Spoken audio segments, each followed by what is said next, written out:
vai armazenando, ele vai liberando, tá? É nesse sentido esse armazenamento aqui.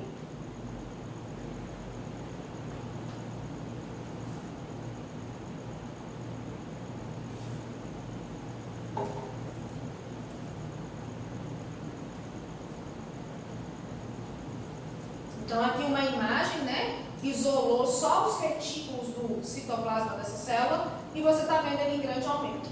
Aqui o retículo endoplasmático rugoso com os seus ribossomos aderidos a ele e aqui o retículo endoplasmático liso sem os ribossomos.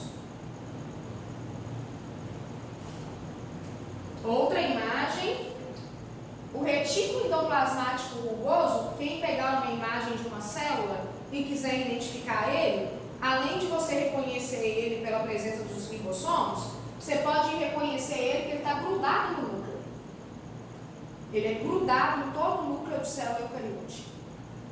E atrás dele o liso.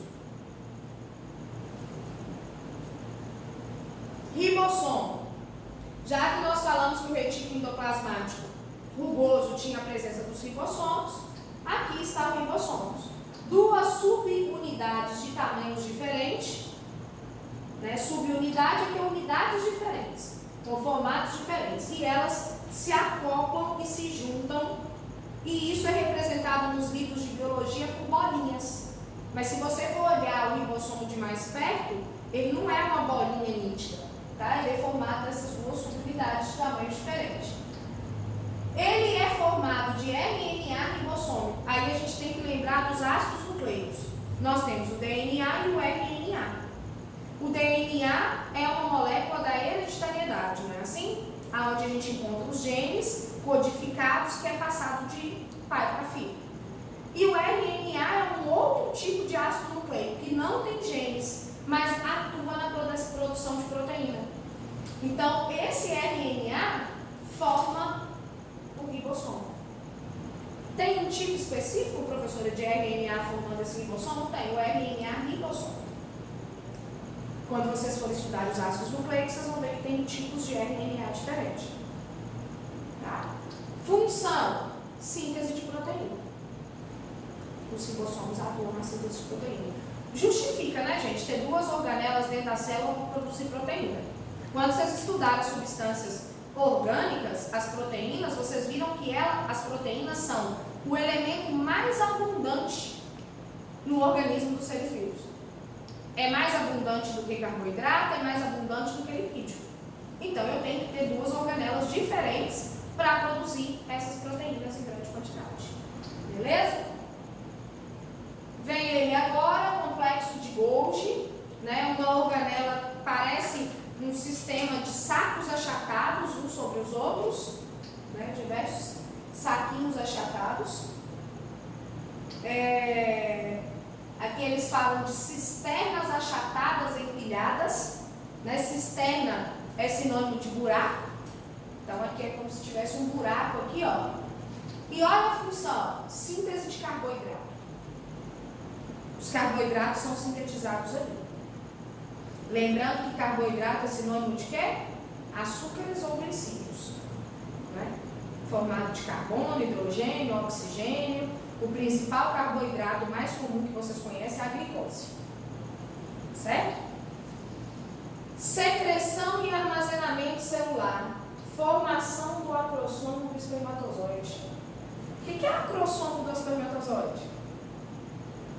Lembre que o espermatozoide é um gameta da nossa espécie, um gameta masculino, e ele precisa encontrar o gameta feminino para fazer fecundação, para começar a gerar uma nova vida. O espermatozoide ele tem uma cabeça e uma cauda. Na cabeça do espermatozoide tem uma região que chama acrossomo. E esse acrossomo é formado pelo complexo de Golgi, do próprio espermatozoide. Olha outra coisa importante. Quem forma os lisossomos, que é a organela que vai fazer a digestão intracelular, é o complexo de Golgi. Vocês estão vendo essas bolinhas que estão desgrudando do complexo de Golgi? Essas bolinhas desgrudam do complexo de Golgi para criar o lisossomo. Então o lisossomo é criado a partir do complexo de Golgi.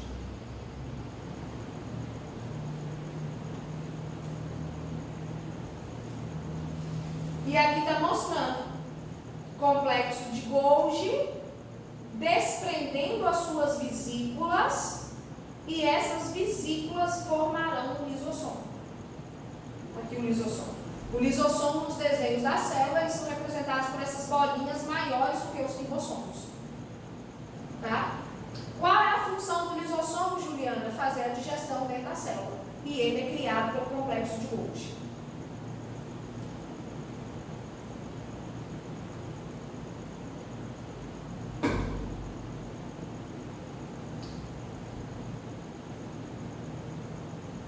Olha ali que interessante. Pegou os 3 organelas e está fazendo uma ligação entre elas. Retículo endoplasmático rugoso, síntese de proteína, transporta essas proteínas que ele produz para o complexo de Golgi. O complexo de Golgi concentra essas proteínas e empacota. O empacotamento dentro desse complexo de Golgi vai se desgrudar em vesículas que formarão o lisossomo. O lisossomo tem enzima digestiva. Toda enzima é feita de proteína.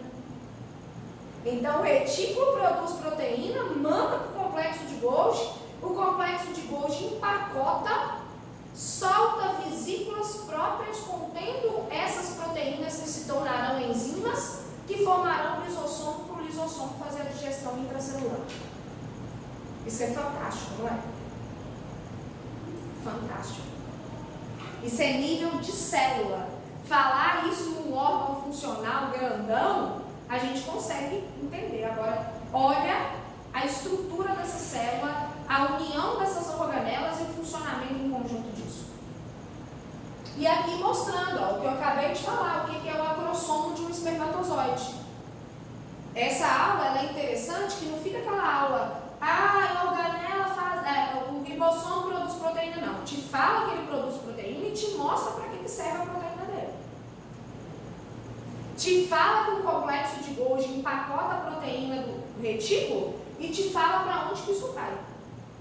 E aqui está o espermatozoide com seu acrossomo, aonde a gente tem proteínas que virarão enzimas que ajudarão esse espermatozoide a corroer a parede do óvulo para ele fecundar.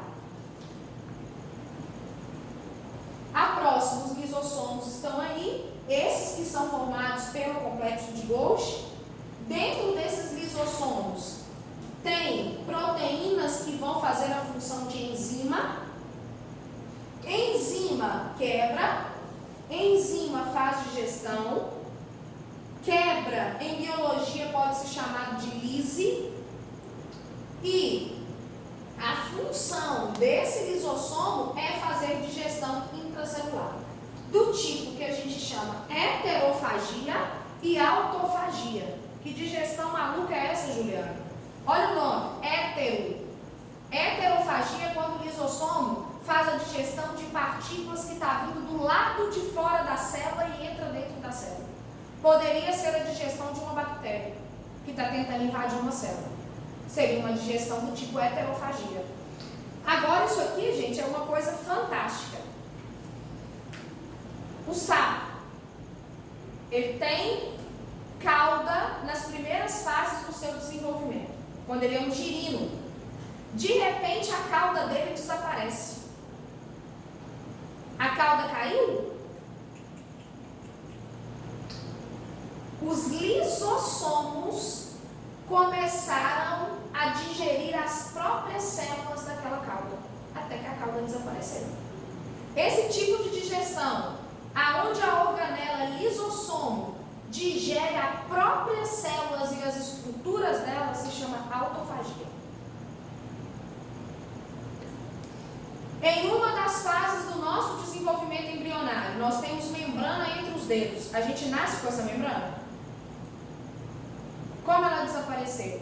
Lisossomos que fizeram a digestão das células que formavam aquela membrana.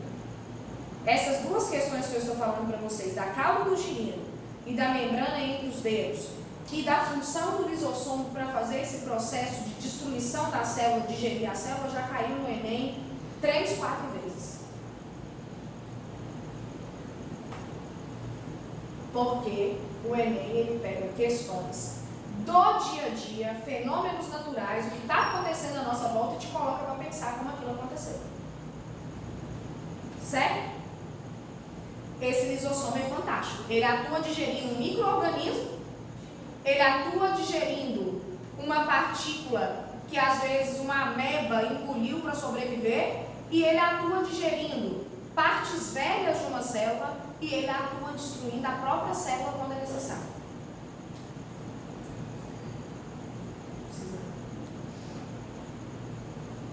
O que eu falei para vocês, heterofagia, é o tipo de digestão dos lisossomos, será de material que veio do lado de fora da célula. Quando esse material é sólido, a gente fala que ele entrou na célula por um fenômeno chamado fagocitose, e quando essa substância é líquida, ela entrou ali dentro daquela célula por pinocitose, e ele fará a digestão.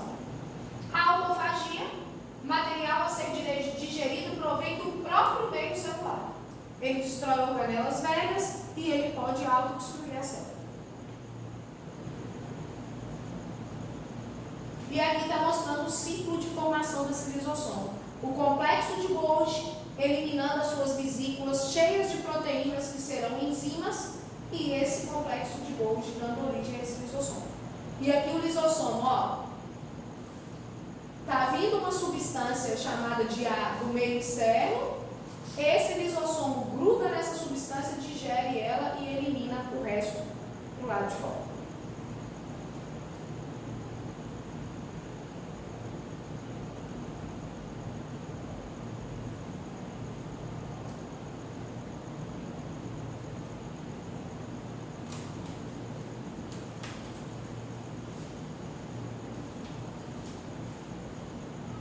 Essa daqui agora, mitocôndria.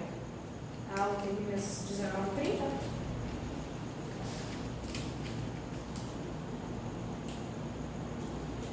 Mitocôndria.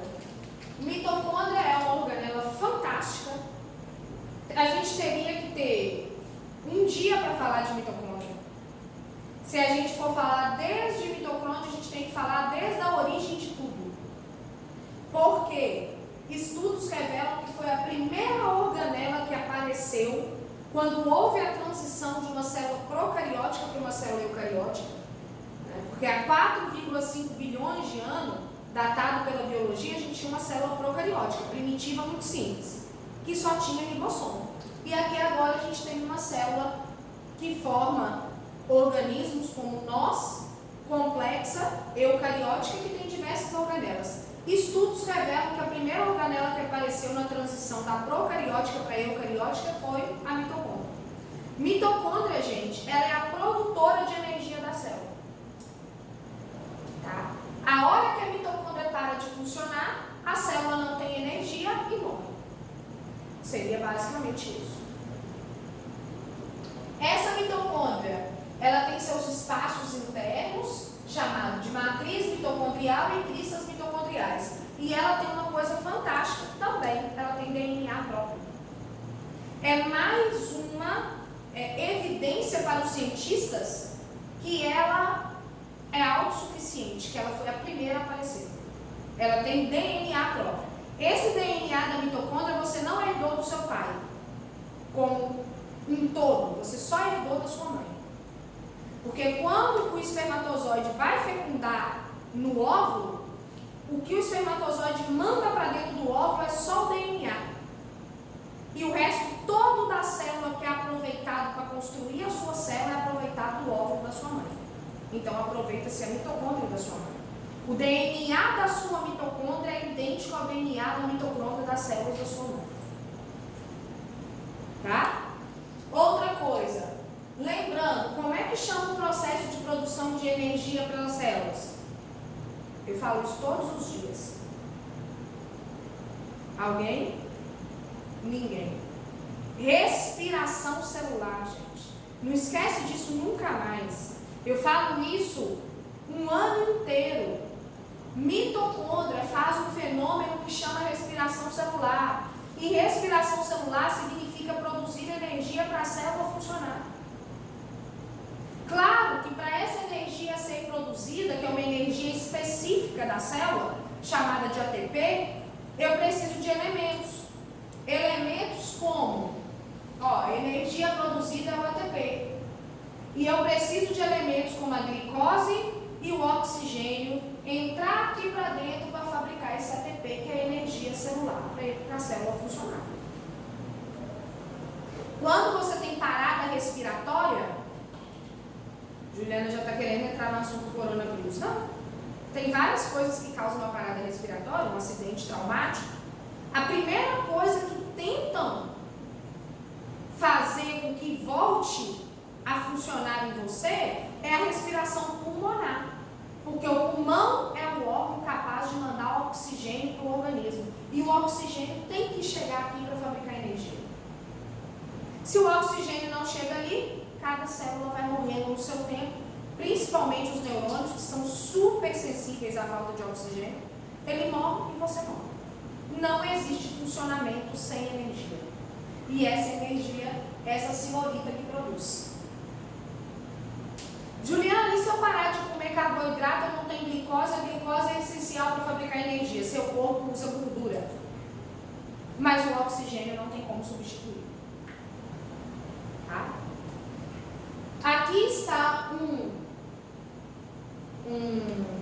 esquema dessa respiração celular de forma bem simplificada. Então aqui, quem é essa molécula? C6H12O6, glicose. Mais 6 átomos de oxigênio se transforma em gás carbônico, em água e ATP. ATP é energia da célula. Eu produzo gás carbônico? O gás carbônico que você joga para fora é você que produz. O gás carbônico que você fala assim, na expiração, não é o gás carbônico que vem do ar, não. Você produz o gás carbônico quando você faz a respiração celular. Fantástico isso, né? Gente, isso eu disse que é uma coisa simplificada, porque a respiração celular é um esquema químico de outro mundo. De outro mundo mesmo. Ele é dividido em 3 etapas que precisam ser estudadas com cuidado: glicólise, ciclo de Krebs e cadeia respiratória. Mas a aula hoje não é de respiração celular. Eu estou falando que a respiração celular acontece na mitocôndria. Tem DNA próprio, é de origem materna e surgiram por uma hipótese de endossimbiose, que é uma célula procariótica nos mais primitivos englobar uma mitocôndria e começaram a se transformar em eucariótica. Plastos, sinônimo de cloroplasto, organela exclusiva da eucariótica vegetal. Local aonde faz fotossíntese.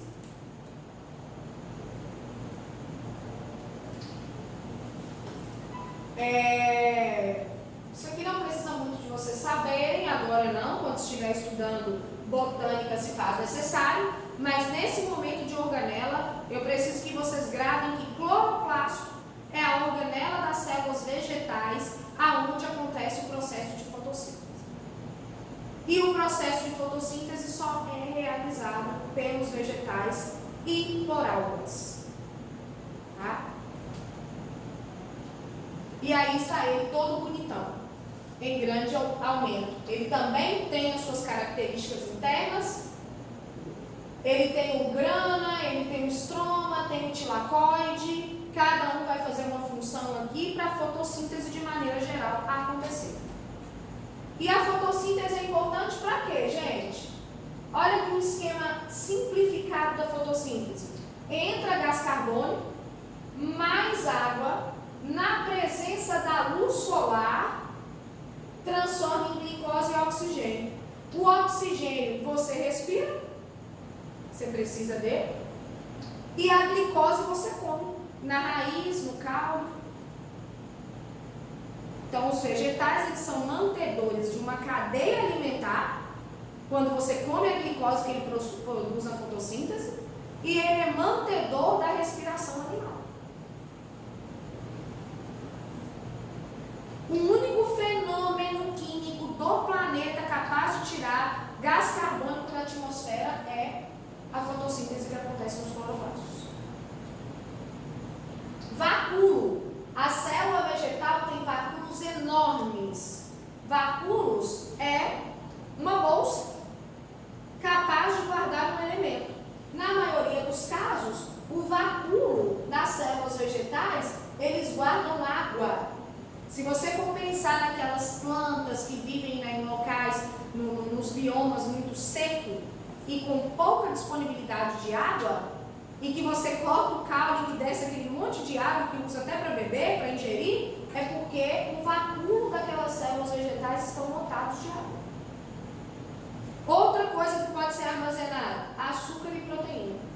E olha aqui, os vacúolos são tão grandes na célula vegetal que ele ocupa 80% do espaço da célula. Tem vacúolo na animal, Juliana? Tem, pequenos. Centríolo. Tem na animal e não tem na vegetal, essa daqui. Centríolo tem na animal e não tem na vegetal. Centríolo é uma organela feita de tubulina. Vocês acabaram de conhecer a proteína tubulina do citoesqueleto. E esse centríolo, ele vai atuar na reprodução da célula. É ele que puxa os cromossomos na hora que a célula está dividindo.